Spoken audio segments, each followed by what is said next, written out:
Hi friends, welcome back to my YouTube channel. ಯಾರೆಲ್ಲ ನಮ್ಮ ಚಾನಲನ್ನು ಸಬ್ಸ್ಕ್ರೈಬ್ ಮಾಡದೆ ನೋಡ್ತಾ ಇದ್ದೀರಾ, ಪ್ಲೀಸ್ ಸಬ್ಸ್ಕ್ರೈಬ್ ಮಾಡಿ ಸಪೋರ್ಟ್ ಮಾಡಿ ಫ್ರೆಂಡ್ಸ್.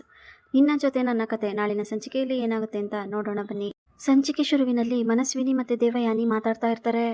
ಆಗ ಅಜ್ಜಿ ಹತ್ರ ಮಾತಾಡಿ, ಅಜ್ಜಿ ಈಗಾದರೂ ಮಾಡಿ ಅಜ್ಜಿ ಜೊತೆ ಸೇರಿಕೊಂಡು ಆ ಭೂಮಿನ ಮನೆಯಿಂದ ಆಚೆ ಹಾಕ್ಬೋದು. ಒಂದೇ ಮನೇಲಿದ್ದು ದೂರ ದೂರ ಇಡೋದಕ್ಕಿಂತ ಆ ಭೂಮಿನ ತವ್ರ ಮನೆಗೆ ಕಳಿಸ್ಬೋದಲ್ಲ. ಇದನ್ನೆಲ್ಲ ಅಜ್ಜಿಗೆ ಹೇಳ್ಕೊಟ್ರೆ ಹೇಗಿರುತ್ತೆ ಅಂತ ಮನಸ್ವಿನಿ ಹೇಳ್ತಾಳೆ. ಆಗ ದೇವಯಾನಿ, ವಾವ್ ಸೂಪರ್, ಮೊದಲು ಇದನ್ನ ನೀನು ಹೋಗಿ ಅಜ್ಜಿ ಹತ್ರ ಹೇಳು. ಅಜ್ಜಿ ಹೋಗಿ ಅಜ್ಜಿ ಹತ್ರ ಹೇಳ್ತಾರೆ. ಅಜ್ಜಿಗೆ ಶಾಸ್ತ್ರ ಸಂಪ್ರದಾಯ ಅಂದರೆ ತುಂಬ ನಂಬಿಕೆ. ಅಜ್ಜಿ ಹೇಳಿದ್ರೆ ಮನೆಯವರೆಲ್ಲ ಕೇಳ್ತಾರೆ ಅಂತ ದೇವಯಾನಿ ಹೇಳ್ತಾರೆ. ಅಷ್ಟರಲ್ಲಿ ಅಜಿತ್ ಮನೆಗೆ ಬಂದ ತಕ್ಷಣ, ಚಿನ್ನ ಏನು ಮಾಡ್ತಾ ಇದೀಯಾ ಅಂತ ಕೇಳ್ತಾನೆ. ಆಗ ಅಜ್ಜಿ, ಏ ಅಜ್ಜಿತ, ಮೊದಲು ಅವಳಿಂದ ದೂರ ಇರು ಅಂತ ಹೇಳ್ತಾರೆ. ಏನಜ್ಜಿ ನೀವು, ನನ್ನ ಹೆಂಡತಿ ಜೊತೆ ನಾನು ಮಾತಾಡೋದಕ್ಕೆ ನಿನ್ನ ಪರ್ಮಿಷನ್ ತಗೋಬೇಕಾ? ನನ್ನ ಹೆಂಡ್ತಿನ ನಾನು ಒಂದು ಕ್ಷಣನೂ ಬಿಟ್ಟಿರೋದಿಲ್ಲ ಅಂತ ಅಜಿತ್ ಹೇಳ್ತಾನೆ. ಇದು ಸಾಧ್ಯನೇ ಇಲ್ಲ, ನೀವಿಬ್ರು ಬೇರೆ ಬೇರೆ ಇರಲೇಬೇಕು ಅಂತ ಅಜ್ಜಿ ಹೇಳಿದ ತಕ್ಷಣನೇ, ಏನು ಹೇಳ್ತಾ ಇದ್ದೀರಾ ಅಜ್ಜಿ ನೀವು, ನಾವು ದೂರ ದೂರ ಇರಬೇಕಾ ಅಂತ ಅಜಿತ್ ಶಾಕಿಂದ ಕೇಳ್ತಾರೆ. ಹೌದು, ಪುರೋಹಿತರು ಬಂದಿದ್ರು, ನಿಮ್ಮಿಬ್ರು ಜಾತಕ ತೋರಿಸಿದ್ವಿ, ನಿಮ್ಮಿಬ್ಬರ ಜಾತಕದಲ್ಲಿ ಏನೋ ದೋಷ ಇದೆಯಂತೆ, ಅದಕ್ಕೋಸ್ಕರ ನೀವಿಬ್ರು ಬೇರೆ ಬೇರೆ ಆಗಿರ್ಬೇಕು ಅಂತ ಪುರೋಹಿತರು ಹೇಳಿದ್ದಾರೆ. ಹೌದು, ಅಜ್ಜಿ ಶಾಸ್ತ್ರ ಸಂಪ್ರದಾಯ ಎಲ್ಲ ತುಂಬಾನೇ ನಂಬ್ತಾರೆ. ಅದು ಅಲ್ಲದೆ ನಿಮ್ಮಿಬ್ಬರಿಗೆ ಏನಾದರೂ ಹೆಚ್ಚು ಕಡಿಮೆ ಆದರೆ ಅದಕ್ಕೋಸ್ಕರನಾದರೂ ನೀವಿಬ್ರು ದೂರ ಇರಲೇಬೇಕು ಅಂತ ಅಪೇಕ್ಷೆ ಹೇಳ್ತಾಳೆ. ಯಾರಿಗೇನೂ ಆಗಲ್ಲ ಅಂತ ಅಜಿತ್ ಹೇಳ್ತಾನೆ. ಅದು ಹೇಗೆ ಹೇಳ್ತೀಯ ನೀನು, ಯಾರಿಗೂ ಏನೂ ಆಗಲ್ಲ ಅಂತ ಪುರೋಹಿತರು ಹೇಳಿದ್ದಾರೆ. ನಿಮ್ಮಿಬ್ರು ಜಾತಕದಲ್ಲಿ ದೋಷ ಇದೆ ಅಂತ, ಯಾರಿಗಾದರೂ ಹೆಚ್ಚು ಕಡಿಮೆ ಆದರೆ ಯಾರ ಜವಾಬ್ದಾರಿ? ಭೂಮಿ ಕತೆ ಬಿಟ್ಟಾಕು, ನಿನ್ಗೇನಾದರೂ ಆದರೆ ನಾವೇನು ಮಾಡೋದು ಅಂತ ಅಜ್ಜಿ ಹೇಳ್ತಾರೆ. ಅಜ್ಜಿ ಏನು ಮಾತಾಡ್ತಾ ಇದ್ದೀರಾ ಅಜ್ಜಿ ನೀವು, ಈ ಥರ ಎಲ್ಲ ಮಾತಾಡಿದ್ರೆ ಯಾರು ಸುಮ್ಮನೆ ಇರ್ತಾರೆ? ಇದೆಲ್ಲ ನಾನು ನಂಬೋದು ಇಲ್ಲ, ನೀವು ಹೇಳಿದ ಥರ ನಾನು ಮಾಡೋದು ಇಲ್ಲ. ನನ್ನ ಹೆಂಡತಿ ಭೂಮಿ ಜೊತೆ ನಾನು ಇಲ್ಲೇ ಇರ್ತೀನಿ, ಭೂಮಿನೂ ಸಹ ಎಲ್ಲೂ ಹೋಗಲ್ಲ, ಇಲ್ಲೇ ಇರ್ತಾಳೆ ಅಂತ ಅಜಿತ್ ಹೇಳ್ತಾನೆ. ನೀವಿಬ್ರು ಜೊತೆಲೇ ಇದ್ರೆ ಇಬ್ಬರಲ್ಲಿ ಒಬ್ರಿಗಾದ್ರೂ ಏನಾದರೂ ಹೆಚ್ಚು ಕಡಿಮೆ ಆಗೇ ಆಗುತ್ತೆ ಅಂತ ಪುರೋಹಿತರು ಹೇಳಿದ್ದಾರೆ ಅಂತ ಅಜ್ಜಿ ಹೇಳ್ತಾರೆ.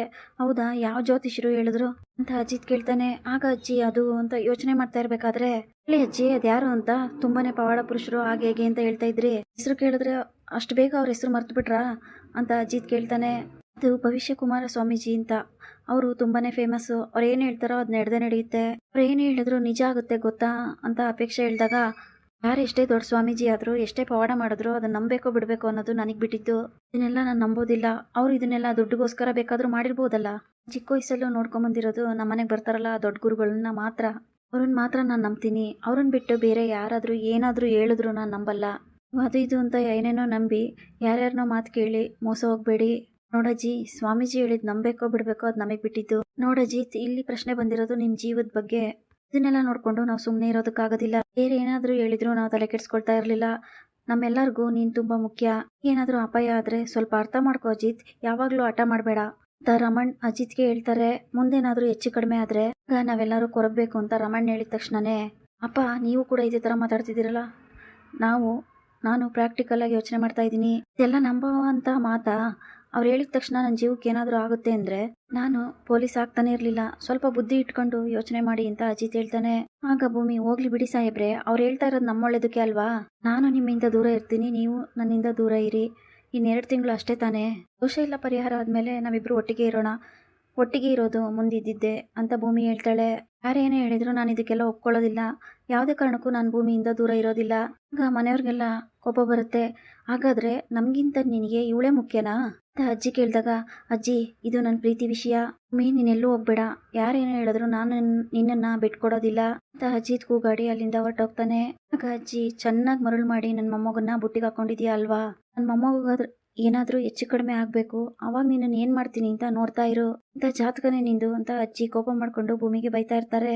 ಅಜ್ಜಿ ನೀವೇನು ಬೇಜಾರು ಮಾಡ್ಕೋಬೇಡಿ, ನಾನು ಹೋಗಿ ಅವರಿಗೆ ಇದನ್ನೆಲ್ಲ ಹೇಳಿ ಒಪ್ಪಿಸ್ತೀನಿ. ಭೂಮಿ ಅಜಿತ್ ಹತ್ರ ಹೋಗಿ, ಅಲ್ಲ ರೀ ನೀವು ಯಾಕೆ ಅಷ್ಟೊಂದು ಕೋಪ ಮಾಡ್ಕೊಂಡ್ರಿ ಸಾಹೇಬ್ರೆ, 1 ತಿಂಗಳು 2 ತಿಂಗಳು ದೂರ ದೂರ ಇದ್ದರೆ ಏನೂ ಆಗೋದಿಲ್ಲ ಅಂತ ಭೂಮಿ ಅಜಿತ್ಗೆ ಹೇಳ್ತಾ ಇರ್ತಾಳೆ. ಇದೆಲ್ಲ ನಿನಗೆ ಅರ್ಥ ಆಗೋದಿಲ್ಲ, ಇವರೆಲ್ಲ ಪ್ಲಾನ್ ಮಾಡ್ಕೊಂಡೆ ನನ್ನನ್ನು ಇಬ್ಬರನ್ನು ಬೇರೆ ಬೇರೆ ಮಾಡಬೇಕು ಅಂತ ಅಂದ್ಕೊಂಡಿದ್ದಾರೆ.